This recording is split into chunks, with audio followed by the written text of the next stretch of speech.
Hi, middle schoolers. I'm back. And this is Bubby. That's my cat. He's one that you probably hear in the background. He's the one that's very interested in our novel, too. And he doesn't like to be held. Okay, next chapter, Mahmoud, Aleppo, Syria, 2015.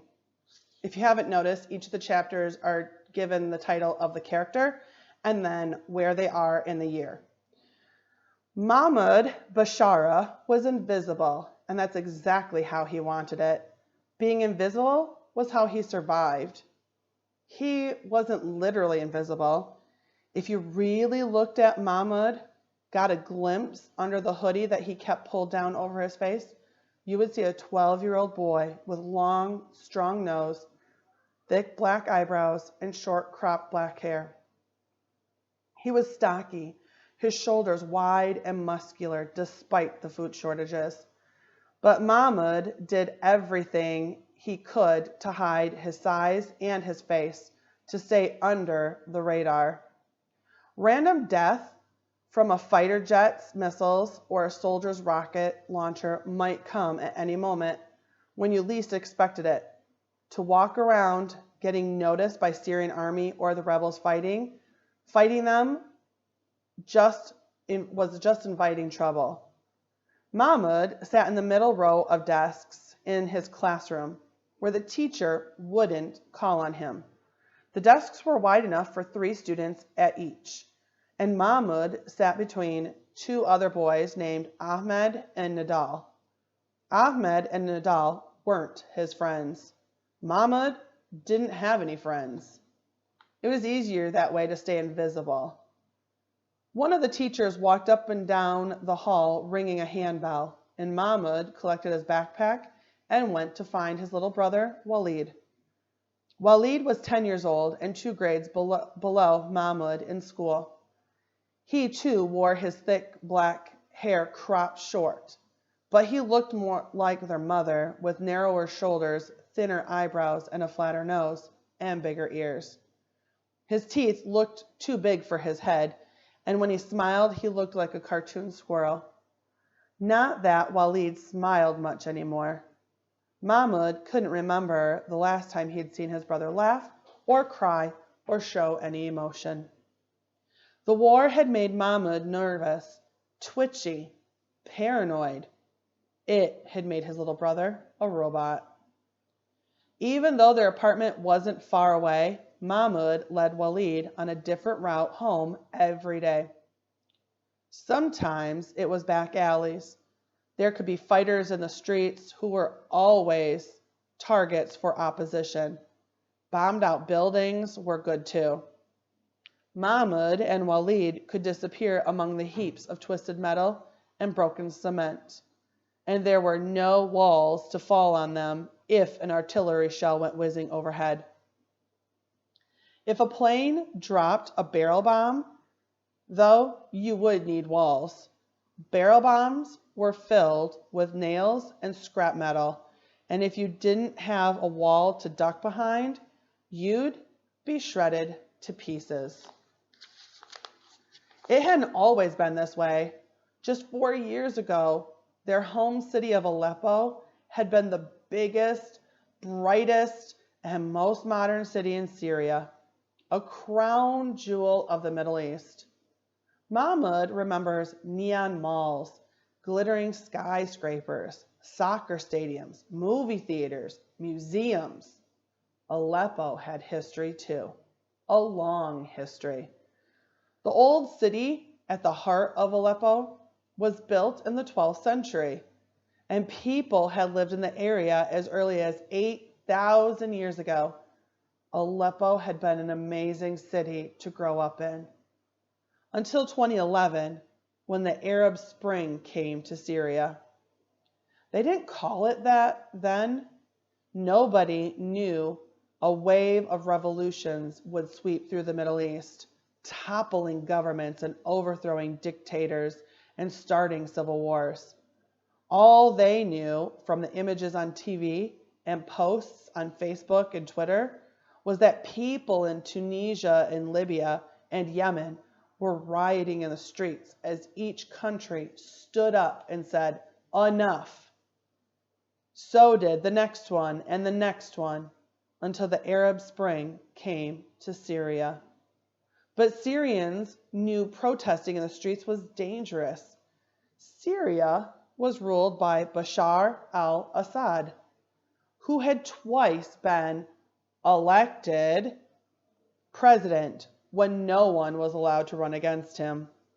Assad made people who didn't like him disappear forever. Everyone was afraid of what he would do if the Arab Spring swept through Syria. There was an old Arabic proverb that said, "Close the door that brings the wind and relax." And that's exactly what they did. While the rest of the Middle East was rioting, Syrians stayed inside and locked their doors and waited to see what would happen. But they hadn't closed the doors tight enough. A man in Damascus, the capital of Syria, was imprisoned for speaking out against Assad. Some kids in Dara, a city in southern Syria, were arrested and abused by the police for writing anti-Assad slogans on walls. And then the whole country seemed to go crazy all at once. Tens of thousands of people poured into the streets, demanding the release of political prisoners and more freedom for everyone. Within a month, Assad had turned his tanks and soldiers and bombers on the protesters, on his own people. And ever since then, all Mahmoud and Walid and anyone else in Syria had known was war. Mahmoud and Walid turned down a different rubble-strewn alley than the day before and stopped dead. Just ahead of them were two boys. Just ahead of them, two boys had another boy up against the wall of what was left of a wall, about to take a bag of bread that he had carried. Mahmoud pulled Walid behind a burned-out car, his heart racing. Incidences like this were common in Aleppo lately. It was getting harder and harder to get food in the city. But for Mahmoud, the scene brought back memories of another time, just after the war had begun. Mahmoud had been going to meet his best friend, Khalid. Down the side street, just like this one, Mahmoud found Khalid getting beaten up by two older boys. Khalid was Shia Muslim in a country of mostly Sunni Muslims. Khalid was clever, smart, always quick to raise his hand in class and always with the right answer.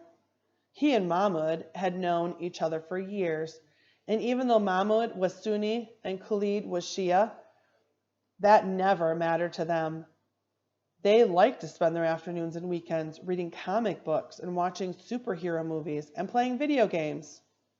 But right then, Khalid had been curled into a ball on the ground, his hands around his head, while the older boys kicked him. "Not so smart now, are you, pig?" one of them had said. "Shia should know their place. This is Syria, not Iran." Mahmoud had bristled. The differences between the Sunnis and Shiites was an excuse. These boys had just wanted to beat someone up. With a battle cry that would have made Wolverine proud, Mahmoud had launched himself at Khalid's attackers. And he had been beaten up as badly as Khalid. From that day forward, Mahmoud and Khalid were marked. The two older boys became Mahmoud's and Khalid's own personal bullies, delivering repeated beatdowns between classes and after school. That's when Mahmoud and Khalid had learned how valuable it was to be invisible. Mahmoud stayed in the classroom all day, never going to the bathroom or the playground. Khalid never answered another question in class, not even when the teacher called on him directly. If the bullies didn't notice you, they didn't hit you. That's when Mahmoud had realized that together he and Khalid were bigger targets. Alone, it was easier to be invisible. It was nothing they ever said to each other, just something they each came to understand. And within a year, they had drifted apart, not even speaking to each other as they passed in the hall. A year after that, Khalid had died in an airstrike anyway. It was better not to have friends in Syria in 2015. Mahmoud watched as these two boys attacked the boy with the bread, a boy he didn't even know. He felt the stirrings of indignation, of anger, of sympathy. His breath came quick and deep, and his hands clenched into fists. I should do something, he whispered. But he knew better. Head down, hoodie up, eyes on the ground. The trick was to be invisible, blend in, disappear. Mahmoud took his younger brother by the hand, turned around, and found a different way home. A couple notes on this one. I suspect you're probably seeing some commonalities between these three stories. Obviously, 2015 wasn't that long ago. This is true. These events in Syria did occur and are still occurring. Aleppo became very well known for images of young children in hospitals being hurt very badly by these attacks. I will put some more resources online about Aleppo and Syria specifically, about the Sunni and Shiite Muslims, and why this is such a big deal here. All right, see you next time.